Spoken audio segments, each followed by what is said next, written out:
Ali Akbar Dareini. He is a researcher and writer at the Strategic Studies of Public Policy Journal. It's the 47th anniversary of the Islamic Revolution, but the commemorations this year are overshadowed to an extent by the demonstrations that took place just about a month ago. There were demonstrations on the streets of Tehran as well as other cities in Iran. It left thousands of demonstrators dead. It also left security force members dead as well. Iran accused the United States and Israel of fomenting some of what we saw on the streets of the country. So how would you describe the mood in Tehran right now? Millions of Iranians took to the streets today. That is a manifestation of national solidarity despite economic hardships. President Pezeshkian apologized to the nation today, promising that he will do his best to tackle the problems, while a segment of the population doesn't believe in him. But despite hardships, millions of Iranians took to the streets. That is a manifestation of national solidarity. But Iran has also made it clear that it is for a dignified, balanced deal with the United States in return for the lifting of sanctions. If the Americans are prepared for that, Iran has not closed the door of diplomacy. But what Netanyahu is doing in Washington today is to sabotage the process of negotiations. The recent talks in Muscat was confined to the nuclear issue. Israel is upset and wants Trump to include Iran's missile program in the talks. That is designed to drag the United States into a war with Iran. So while Iran is working hard to alleviate pressures on the population, it is open for a dignified deal, but it is also prepared for any eventuality. Iran's military forces are on high alert for any eventuality. Iranian leaders have made it clear that the nuclear program in the country is a peaceful nuclear program. It's not about developing nuclear weapons. Here is President Masoud Pezeshkian. Let's listen to what he had to say. We are not seeking nuclear weapons. We've stated this repeatedly, time and again, and we're ready for any kind of verification. So, Ali Akbar Dareini, do you think that will placate the United States and Israel, or do you think they're seeking much more? I mean, there are elements here in Washington that are talking about regime change in Iran. If the Americans are realistic and are seeking a fair, balanced deal, yes, there is a way forward. Iran and the US can reach a deal in one single day. No nuclear weapons, lifting of sanctions, and you have the deal.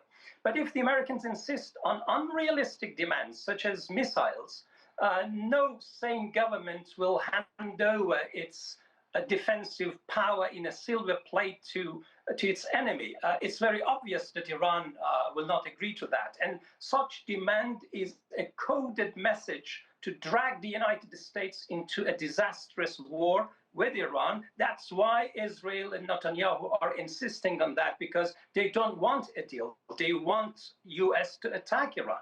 But Iran's military strategy has changed. The delayed, limited, symbolic retaliation Iran showed in the previous attacks don't work for Iran anymore. If a war happens, if the US attacks Iran again, it will be a war of survival. So Iran has made it clear that if it is attacked, whether it's a limited war or a larger scale war, it will retaliate massively, and it will lead to a regional, costly, bloody war with unimaginable consequences. So Iran is open for a dignified nuclear deal, but Iran will not surrender. Iran will not capitulate to America's unrealistic demands if Trump is going again to fall into Netanyahu's trap. And what Trump said today suggests that he is again falling into that trap. So Iranian military strategists are preparing for war, while Iranian diplomats keep the door of diplomacy open in case there is a way to avoid war.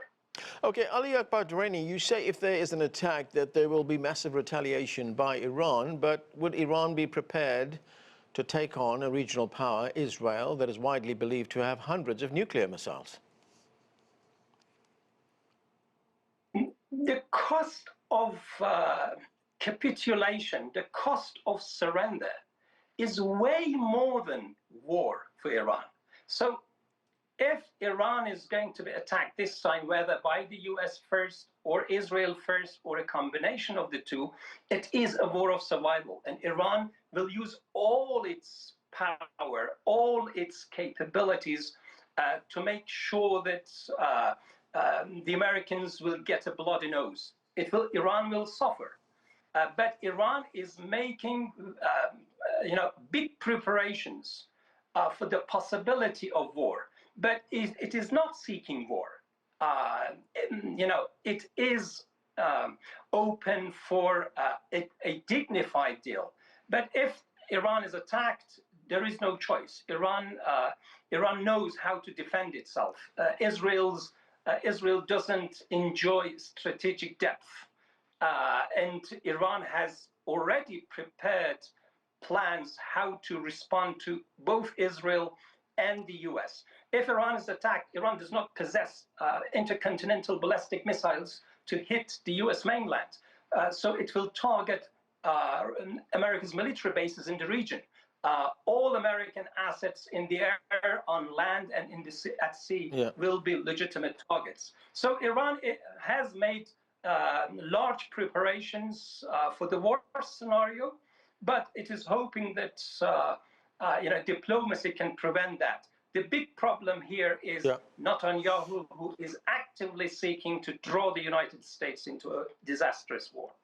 How are other countries in the region watching this, especially the Gulf states?